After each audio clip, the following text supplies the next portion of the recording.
ಹೇ food court family,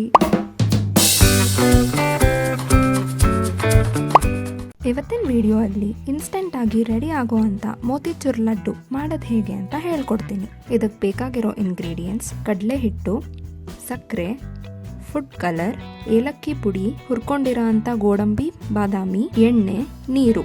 cooking procedure ನೋಡೋಣ. ಒಂದು ಬೌಲಲ್ಲಿ 200 ಗ್ರಾಮ್ ಕಡಲೆ ಹಿಟ್ಟಿಗೆ ಸ್ವಲ್ಪನೇ ನೀರು ಸೇರಿಸಿ ಮೀಡಿಯಂ ಕನ್ಸಿಸ್ಟೆನ್ಸಿ ಬ್ಯಾಟರ್ನ ರೆಡಿ ಮಾಡ್ಕೊಳ್ಳೋಣ.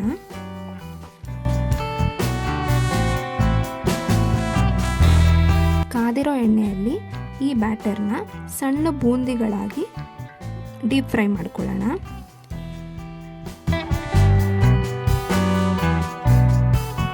ಡೀಪ್ ಫ್ರೈ ಆಗಿರೋ ಬೂಂದಿನ ತರಿಯಾಗಿ ರುಬ್ಕೋಬೇಕು.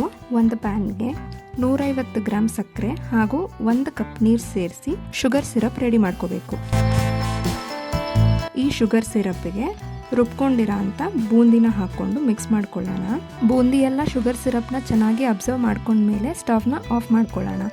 ಇದಕ್ಕೆ ಫ್ರೈ ಮಾಡ್ಕೊಂಡಿರೋ ಅಂಥ ಗೋಡಂಬಿ, ಬಾದಾಮಿ ಹಾಗೂ ಅರ್ಧ ಟೀ ಸ್ಪೂನ್ ಏಲಕ್ಕಿ ಪುಡಿ ಹಾಕ್ಕೊಂಡು ಚೆನ್ನಾಗಿ ಮಿಕ್ಸ್ ಮಾಡಿಕೊಂಡು ತಣ್ಣಗಾಗೋದಕ್ಕೆ ಬಿಡೋಣ. ಅದು ತಣ್ಣಗಾದ್ಮೇಲೆ ಚಿಕ್ಕ ಬಾಲ್ಗಳಾಗಿ ಮಾಡಿಕೊಂಡು ನಿಮ್ಗಿಷ್ಟ ಆಗೋ ಥರ ಡೆಕೋರೇಟ್ ಮಾಡಿಕೊಂಡ್ರೆ ಡೆಲಿಷಿಯಸ್ ಆಗಿರೋವಂಥ ಮೋತಿಚೂರ್ ಲಡ್ಡು ತುಂಬ ಬೇಗನೆ ರೆಡಿ ಆಗುತ್ತೆ.